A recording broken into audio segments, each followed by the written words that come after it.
La balada de Nunca Jamás, por Stephanie Garber. Parte 3. Una matanza digna de monstruos.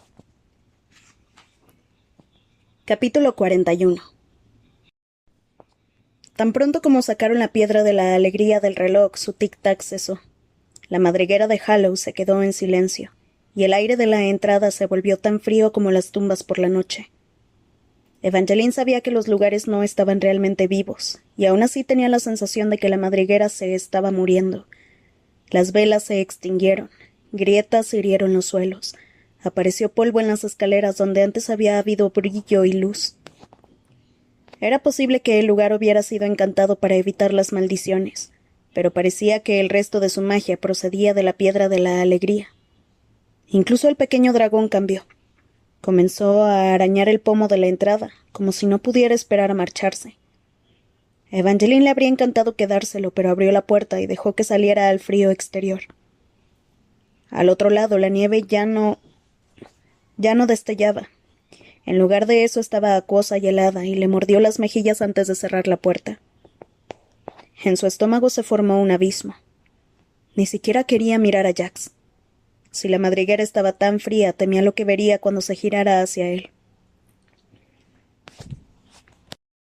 No obstante, una diminuta parte de ella esperaba que nada hubiera cambiado, que aunque la madriguera se hubiera alterado, Jax siguiera siendo el mismo. Puedes girarte, pequeño zorrillo. Su tono sonó brusco, y al oírlo la chispa de esperanza se extinguió. Ya no tendrás que preocuparte por recibir más atenciones no deseadas por mi parte. Y tenía razón. Cuando se giró, el rojo había desaparecido de sus ojos. Su mandíbula seguía tensa, pero parecía irritación en lugar de dolor. Te dije que sentirías de otro modo, le dijo. Las palabras le dolieron e intentó apartar el dolor. Caos le había dicho que ella sentiría el poder de las piedras más fuerte que los demás. Parecía que todavía no había dejado de notar la influencia de la piedra de la alegría, pero con suerte los sentimientos que aún perduraban se esfumarían muy pronto. Estaba claro que ya habían abandonado a Jax. Tenías razón, contestó él. Ahora me apetece marcharme. Iré por las otras 2 piedras.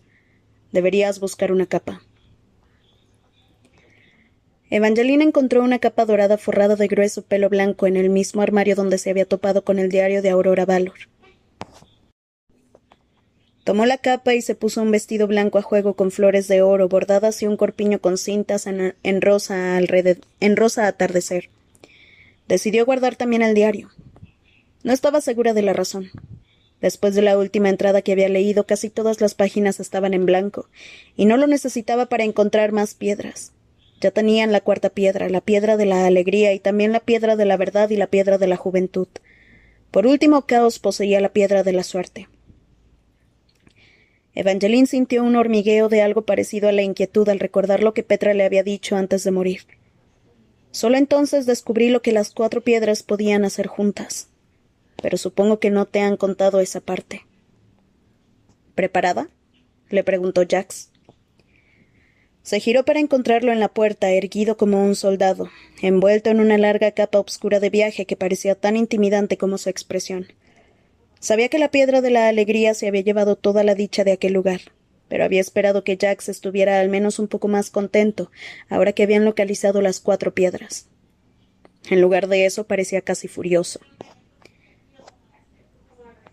Además de abrir el arco que hacen las 4 piedras cuando están juntas, le preguntó. Es un poco tarde para preocuparse por eso, replicó Jax con brusquedad. Su tono no era más frío de lo que había sido un centenar de veces antes, y aún así lo sintió como un aguijón cuando él le dio la espalda. Cuando Evangeline salió, el trineo estaba preparado para partir. El aire frío del invierno le azotó la cara con el cabello cuando miró la madriguera por sobre su hombro.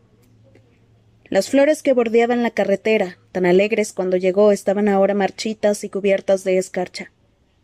Creía recordar que había alegres setas y flores también en el tejado, pero ahora solo había una serie de tablas que podrían ser arrancadas fácilmente por una tormenta. Deberíamos irnos, dijo Jax. Evangeline subió al trineo a su lado. Era tan blanco como la nieve, con un amplio banco que permitiría a otro pasajero. Aquel era el espacio entre ellos, y era dolorosamente consciente de la distancia. No quería seguir mirándolo y esperando que la mirara. No quería sentir nada por él, sobre todo por aquella insensible versión de él. Pero el corazón no dejaba de dolerle. Seguía pensando que la atracción que sentía por Jax desaparecería ahora que la piedra de la alegría estaba en una cacerola, pero no conseguía librarse de ella. El viaje de regreso a Valorfell fue brutal. Fue frío y silencioso, excepto por el galopar de los caballos que arrastraban el trineo. Se preguntaba si Jax no sentiría nada de verdad o si solo estaba intentando esconderle sus emociones. Fue ella quien insistió en quitar la piedra de la alegría del reloj para que pudieran marcharse y abrir el arco. Y lo haría de nuevo. No se arrepentía de su decisión. Solo odiaba que le doliera tanto. Odiaba que lo único que quisiera fuera extender la mano en el carruaje y tomarla de Jax. Pero no se atrevió a moverse. Aunque Jax todavía sintiera algo por ella, había decidido no mostrarlo. Dejaron el trineo en las puertas del cementerio para hacer el resto del camino hasta la guarida de Caos a pie. Jax llevaba 2 de las piedras en su bolsa y Evangeline todavía tenía la piedra de la alegría en el interior de la cacerolita de hierro. La sorprendió que la dejara llevarla. Debía ser cierto que no conservaba ningún sentimiento y que la sola idea de tenerlos lo desagradaba tanto que no quería cargar con la piedra ni siquiera guardada. 2 tristes ángeles de mármol protegían la entrada al castillo subterráneo de Caos. Uno de los ángeles lloraba sobre un par de alas raídas, mientras el otro tocaba un arpa con las cuerdas rotas.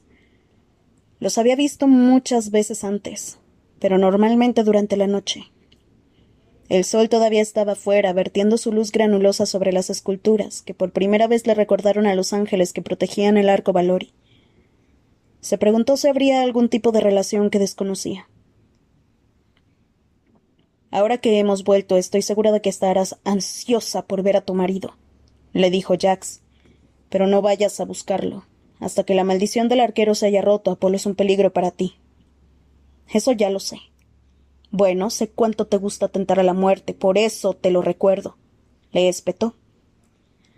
Negando con la cabeza, Evangeline usó su sangre para abrir la puerta. Aquello le ganó otra mirada fulminante de Jax mientras entraban.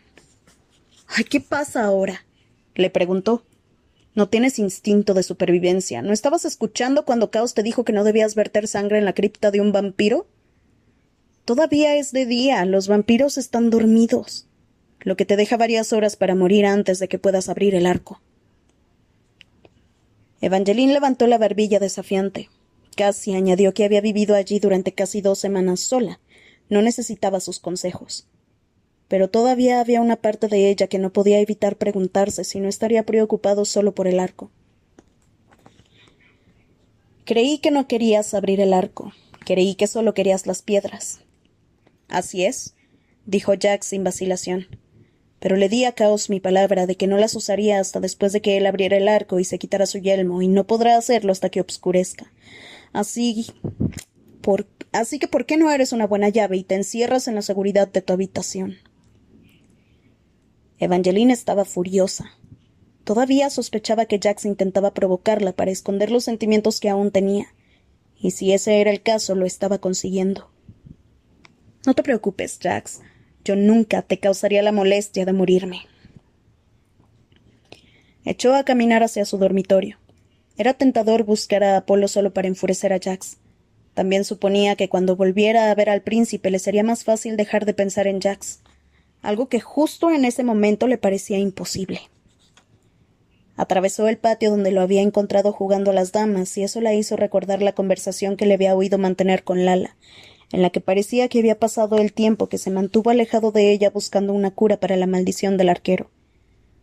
Oír esa conversación la había hecho atreverse a pensar que le importaba, pero ahora deseaba que solo hubiera estado jugando. Era mucho más fácil no sentirse atraída por él cuando era un egoísta. Las lágrimas se reunieron en los rabillos de sus ojos. Se las secó negándose a llorar por él, pero era muy difícil. Le dolía todo. Le dolía quererlo. Le dolía su rechazo. Le dolía respirar. Le dolía llorar. Le dolía incluso más cuando intentaba no llorar. Cuando llegó a su habitación le palpitaba la cabeza y sentía el corazón pesado. Estaba fría y obscura, pero solo encendió un par de velas antes de desplomarse en la cama. Todavía tenía en la mano la cacerolita de hierro con la piedra de la alegría. Habría sido muy difícil quitar la tapa, y en realidad, ¿qué daño podía hacer? La piedra se llevaría el sufrimiento y estaba sufriendo mucho. Sus dedos se cernieron sobre la tapa. Después la levantó con cuidado.